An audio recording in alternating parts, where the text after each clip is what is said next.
Hello students, हमारे YouTube channel tips for biology में आपका स्वागत है। मैं आपका अमरदीप कुमार और आज मैं आपके लिए जो टॉपिक लेकर आया हूँ डिसऑर्डर्स पे है। बहुत सारे बच्चे कमेंट कर रहे थे कि सर डिसऑर्डर पे वीडियो बनाइए, डिसऑर्डर पे बनाइए, तो उसी पे आज मैं जो आपके लिए वीडियो बनाया हूँ डिसऑर्डर से डाइजेस्टिव सिस्टम का। अगर आप इस चैनल में नए हैं तो प्लीज़ लाइक करें, सब्सक्राइब करें एंड शेयर करें ताकि इसका बेनिफिट्स आप और दूसरे लोग भी उठा सके। तो चलिए वीडियो को शुरुआत करते हैं। सबसे पहले हम देखते हैं jaundice.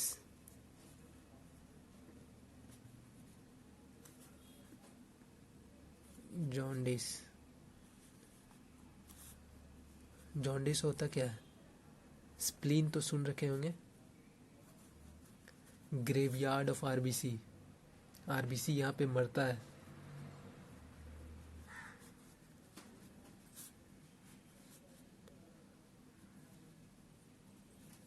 Graveyard of RBC, graveyard जो होता है शमशान घाट होता है। ये आरबीसी जो होता है स्प्लीन में मरता है जा करके। यही आरबीसी के ब्रेकडाउन होने से जो पिगमेंट रिलीज होता है वो बिलीरुबिन और बिलीवर्डिन होता है, जो येलोइश ब्राउन कलर का होता है। और यही जो होता है यही पिगमेंट को एब्जॉर्ब करता है लीवर जो होता है डाल देता है बाइल में। अब बाइल से स्मॉल इंटेस्टाइन थ्रू होते हुए लार्ज इंटेस्टाइन एनस से रिलीज होता है। एनस के थ्रू रिलीज हो जाता है ये पिगमेंट। आरबीसी ब्रेक किया, पिगमेंट रिलीज हुआ बिलीवर्डिन,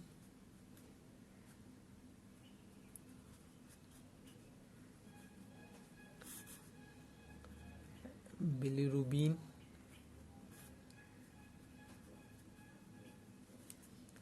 ये जो होता है येलोइश ब्राउन कलर का होता है। इसको कैप्चर करता है लीवर, डाल देता है बाइल में। स्मॉल इंटेस्टाइन,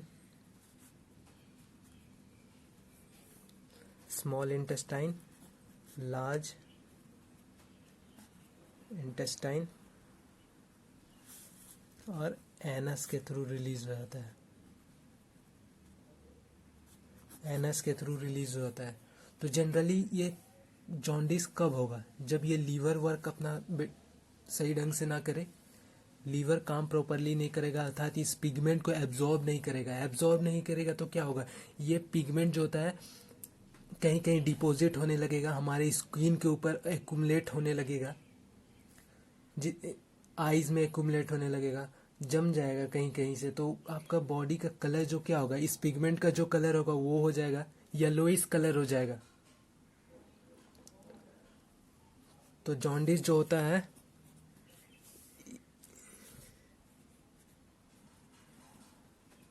जॉन्डिस एक्यूमुलेशन के कारण होता है। ये bile pigment accumulation of bile pigments, bilirubin और बिलीवर्डिन के कारण इन स्किन्स एंड अदर टिश्यू में, स्किन एंड अदर टिश्यू। तो इसका मेन काउज क्या होता है? काउज अगर देखें, इसका मेन जो काउज होता है 3 होता है। एक प्री हिपैटिक, हिपैटिक और पोस्ट हिपैटिक।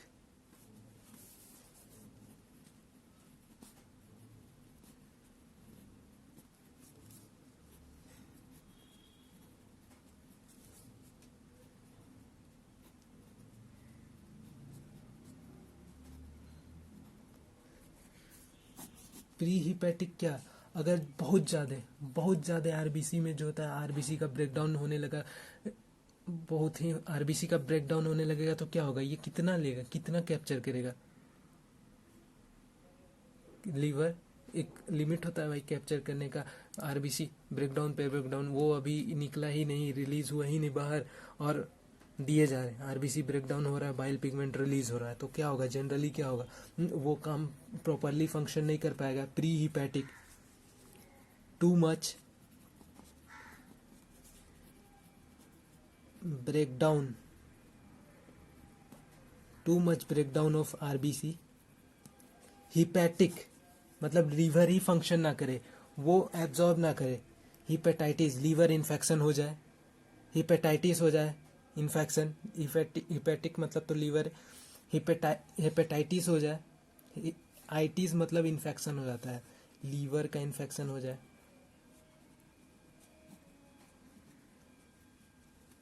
हिपेटाइटिस हो जाए,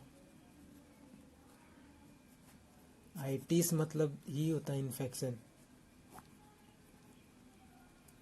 और तीसरा पोस्ट हिपैटिक, पोस्ट हिपैटिक मतलब ये एब्जॉर्ब कर, लीवर एब्जॉर्ब तो कर रहा है बट रिलीज नहीं कर रहा है। लीवर एब्जॉर्ब कर रहा है पिगमेंट बट रिलीज नहीं कर रहा है सही तरीके से। Not removed, not removed properly, तो क्या होगा, ये स्टोन्स के तौर पे जमा हो जाएगा, स्टोन्स बनने लगेगा। तो क्या हो, obstruction of, obstruction in the way of bile removals, gall bladder हो जाएगा, गॉल स्टोन्स हो जाएगा, सॉरी गॉल ब्लाडर में जमा हो जाता है, गॉल स्टोन्स हो जाता है, एब्स्ट्रक्शन हो जाना बाइल का।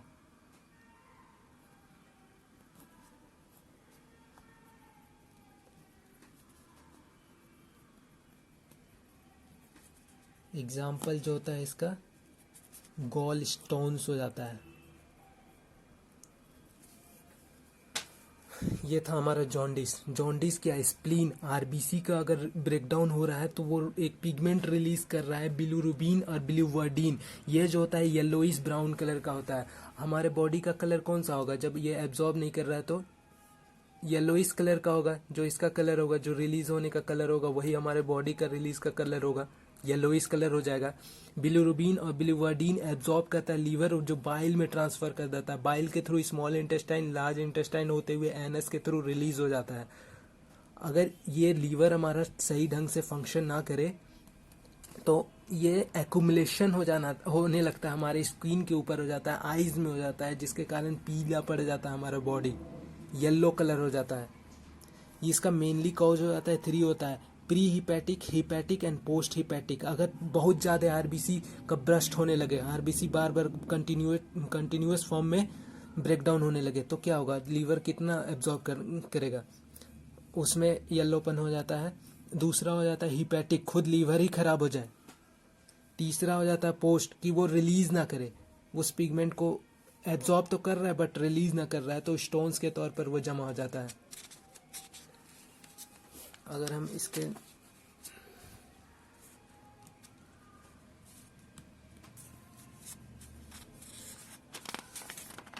चलिए हम नेक्स्ट अब देखते हैं disease.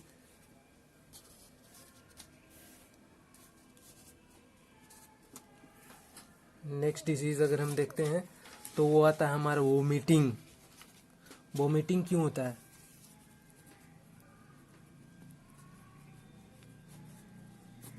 Vomiting expulsion of content जो होता है स्टमक एंड स्मॉल इंटेस्टाइन का बाहर आ जाना, जो हम खा रहे हैं स्टमक और स्मॉल इंटेस्टाइन से बाहर हो जाना रिवर्स पेरिस्टाल्सिस के कारण।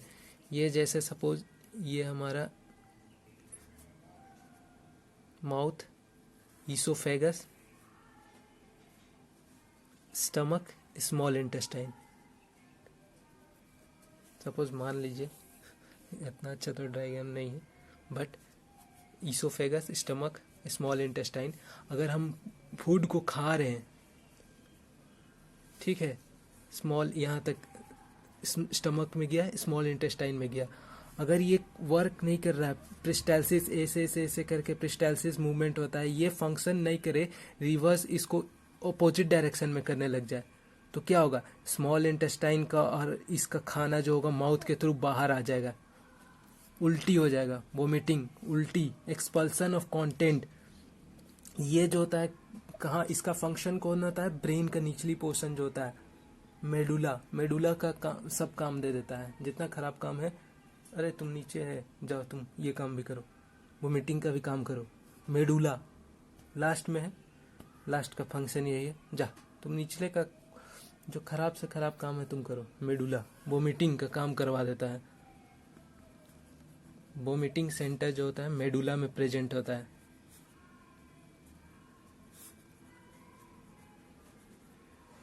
मेडुला, वोमिटिंग होता क्या है, एक्सपल्सन होता है of contents of stomach and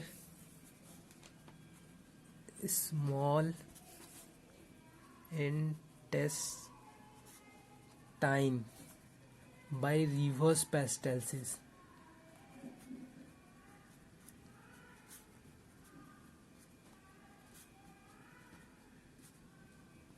peristalsis तो मूवमेंट करते हैं ना, पेरिस्टालसिस मूवमेंट जो होता है मसल्स का, पेरिस्टालसिस मूवमेंट होते हुए हमारा वो होता है डाइजेशन होता है, इस वे में मूवमेंट होते हुए स्टमक के हो जाता है, और ये रिवर्स होने से बचाता है पेरिस्टालसिस मूवमेंट। अगर यही अगर रिवर्स हो जाए तो ये जो होता है खाना बाहर आ जाएगा माउथ के थ्रू। तो वही expulsion of content stomach and small intestine bye reverse peristalsis. इसका काउज क्या होता है, या तो इन्फेक्शन हो जाएगा हमारे बॉडी में, या तो पॉइजनिंग के, फूड पॉइजनिंग के कारण, अगर इनडाइजेशन ना हुआ, मेडिसिन, स्ट्रेस के कारण भी होता है, जनरली स्ट्रेस होने के कारण भी हमारा पाचन तंत्र सही से काम ना करते हुए ये बॉडी से बाहर माउथ के थ्रू आ जाता है। इनडाइजेशन, हम खाए जा रहे हैं भाई, अब उसको पचाने का टाइम दो, फुर्सत दो, मशीन नहीं है जो तुमको करते जा रहा है, खाए जा रहे हो। फूड पॉइजनिंग हो जाने के कारण बॉडी से बाहर आ जाता है। तो कोई बैक्टीरिया होता है तो उसको बॉडी बाहर निकालना चाहता है, तुम जल्दी से जल्दी बाहर जाओ, उसके कारण माउथ से होते हुए निकल जाता है, उल्टी हो जाता है। फूड पॉइजनिंग में बैक्टीरिया है, कोई बैक्टीरिया गया तो क्या होगा, हमारा बॉडी जो होता है उसको कैच कर लेता है और उसको बाहर जल्दी से जल्दी आउट करने का कोशिश करता है, उल्टी के थ्रू निकल जाता है। तो इसका काउज जो होता है, लिख लीजिए, इन्फेक्शन, पॉइजनिंग, इनडाइजेशन, मेडिसिन, सब मेडिसिन, एंटीबायोटिक जो होता है बैक्टीरिया को किल करने का काम करता है ना। और ये मेन आजकल तो स्ट्रेस का जो बहुत ज़्यादा फंक्शन, बॉडी बैक्टीरिया बाहर हो जाता है। वही बताया, जो बैक्टीरिया जो होता है ना वो बॉडी हमारा रिमूव करने खोजता है, को बाहर निकाल देता है वोमिटिंग के थ्रू, उल्टी की तरह बाहर कर देता है उल्टी के थ्रू। ठीक है, नेक्स्ट अगर हम देखते हैं तो डायरिया।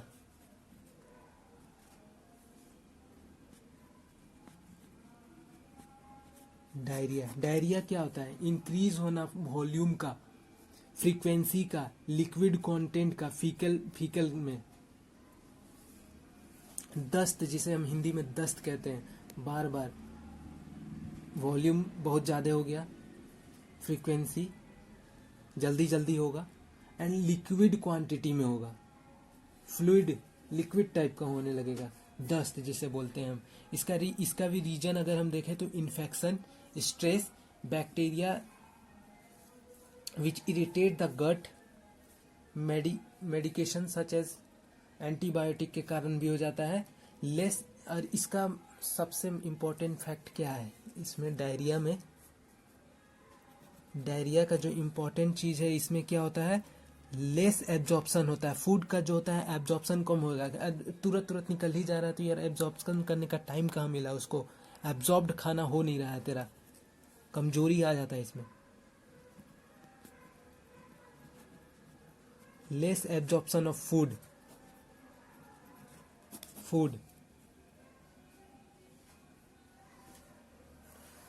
तो हम बताए क्या, increase in volume, frequency and fluid content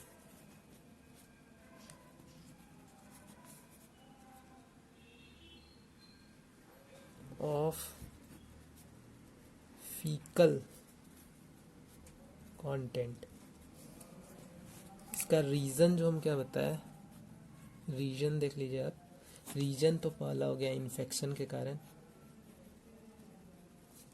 इसमें भी मेन जो होता है आजकल का ज़माना में स्ट्रेस के कारण हो रहा है, स्ट्रेस।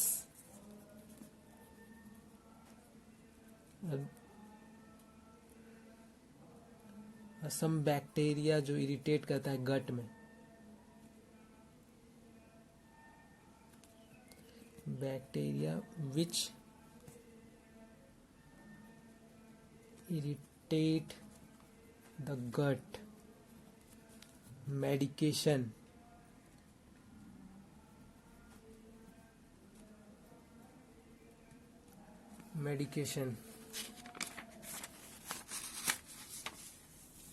तो डायरिया जो होता है याद कर लीजिए, डायरिया वॉल्यूम बढ़ा देता है, फ्रीक्वेंसी बढ़ा देता है and liquid content, liquid fluid के तौर पर रिलीज होने लगता है हमारे बॉडी से। या इसका सबसे मेन फैक्टर ये है, इसका मेन जो डीमेरिट है कि फूड के एब्जॉर्प्शन घटा देता है, कुछ भी एब्जॉर्ब नहीं होता हमारे बॉडी में। इन्फेक्शन, स्ट्रेस, आजकल के ज़माने में स्ट्रेस के कारण भी हो रहा है डायरिया, बैक्टीरिया जो इरिटेट करता है गट में हमारे, मेडिकेशन सच एंटीबायोटिक के कारण होता है।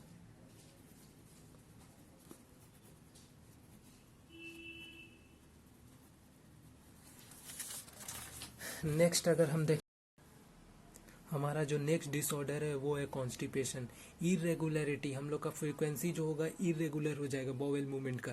फीसेस हम लार्ज ये हमारा लार्ज इंटेस्टाइन है जहाँ पे फीसेस 2 से 3 दिन तक रिटेंड रहता है कुछ के केस में।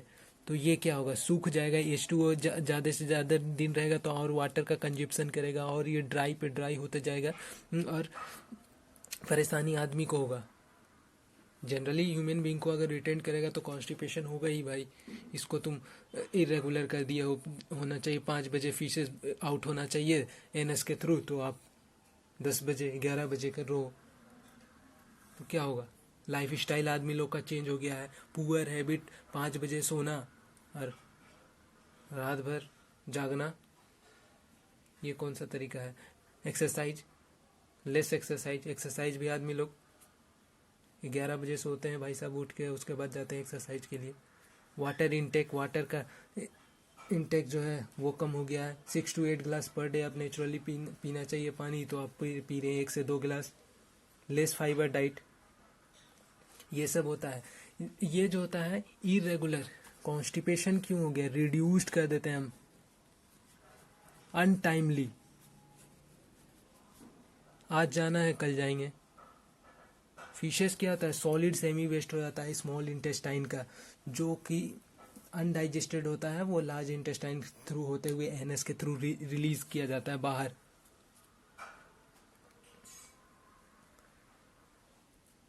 रिड्यूस्ड, तो वैसे हम reduced frequency of bowel movement,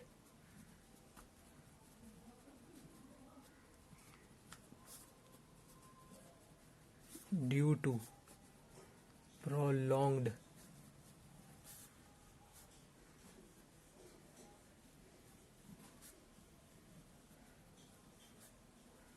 retention, TN है, रिटेंशन है,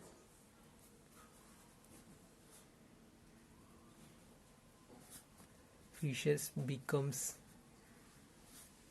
dry and even more difficult to remove. इसका काउज क्या हुआ, मैं बताया था, लाइफ स्टाइल। दूसरा poor habit,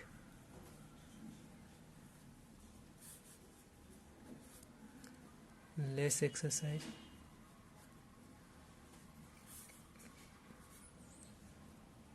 less water intake,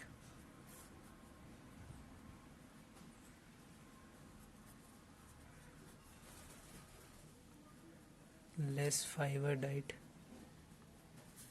fibres in diet. Next अगर हम डिजीज देखते हैं तो इनडाइजेशन।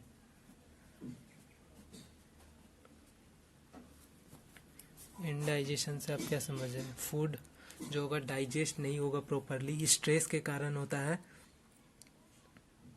देखिए स्ट्रेस होगा, स्ट्रेस में हमारा कौन सा सिंपैथेटिक नर्वस सिस्टम सीक्रेट होता है, और सिंपैथेटिक नर्वस सिस्टम सीक्रेट होगा तो हमारा फूड का डाइजेशन जो होता है पारासिम्पैथेटिक के थ्रू कर रहे हैं, तो हमारा एक तो डाइजेशन ऐसे ही नहीं हो रहा है, और हमें स्ट्रेस है तो और हमारा सिंपैथेटिक एक्टिवेट हो रहा है, जिसके कारण क्या होगा, पारासिम्पैथेटिक काम नहीं करेगा सही से, तो स्ट्रेस के कारण हो जाता है ये। इसमें क्या होता है, food not digested properly,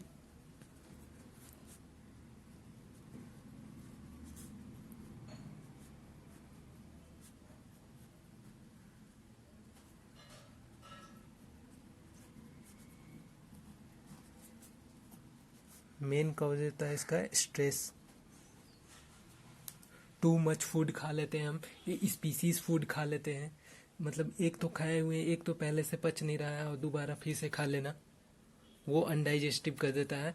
species food, बाहर गए चाइनीज फूड खा लिए, फिर से दोबारा गए फिर चाइनीज फूड खा लिए, दिन भर ऐसे खाते से अनडाइजेशन का वो हो जाता है।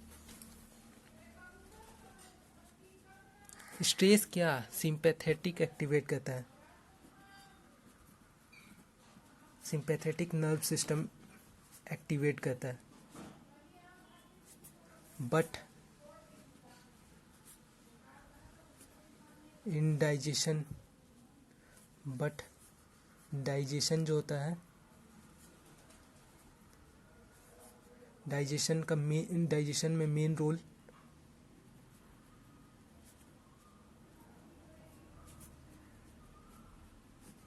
played by parasympathetic,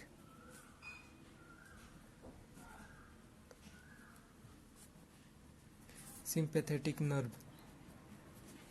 पारासिम्पैथेटिक नर्व का कारण वो होता है इंडाइजेशन, और हम स्ट्रेस में क्या हो रहा है, सिंपैथेटिक एक्टिवेट हो जाता है, और इंडाइजेशन का वर्क होता है पारासिम्पैथेटिक नर्व का, तो स्ट्रेस के में और हम सिंपैथेटिक बढ़ा दे रहे हैं, पारासिम्पैथेटिक बढ़ाना चाहिए तो सिंपैथेटिक बढ़ रहे हैं, तो क्या होगा, इंडाइजेशन होगा ही। दूसरा मेन कॉज होता है too much food,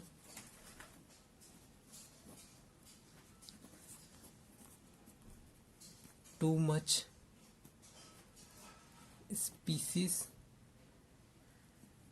species food,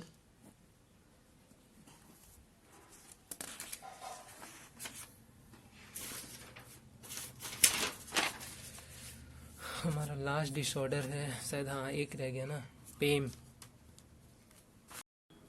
समय काफ़ी हो गया है इसलिए मैं हैंड रिटन नोट्स यूज़ कर रहा हूँ। लास्ट हमारा जो बचा हुआ था वो था पेम, प्रोटीन डिफिशिएंसी, एनर्जी डिफिशिएंसी, माल न्यूट्रिशन हो जाता है। ये दो टाइप्स का हो जाता है, एक तो होता है मरासमस, एक क्वाशियोकोड होता है। इसमें मरासमस में जनरली होता है प्रोटीन और एनर्जी दोनों के लिए, और क्वाशियोकोड जो होता है ओनली प्रोटीन डिफिशिएंसी के कारण होता है। ये 0 to 1 ईयर चिल्ड्रन के लिए होता है, और वो जो होता है 0 to 5, generally 0 to 5 year children पे होता है।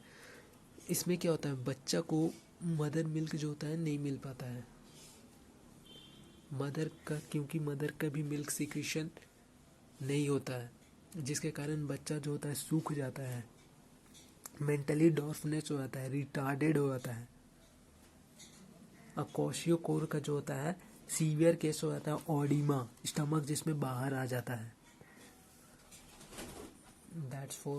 That's all for today. In next video I will meet disorder of respiratory system. Thank you. अगर आप इस चैनल में नए हैं तो प्लीज़ सब्सक्राइब करें, शेयर करें, लाइक करें। Thank you.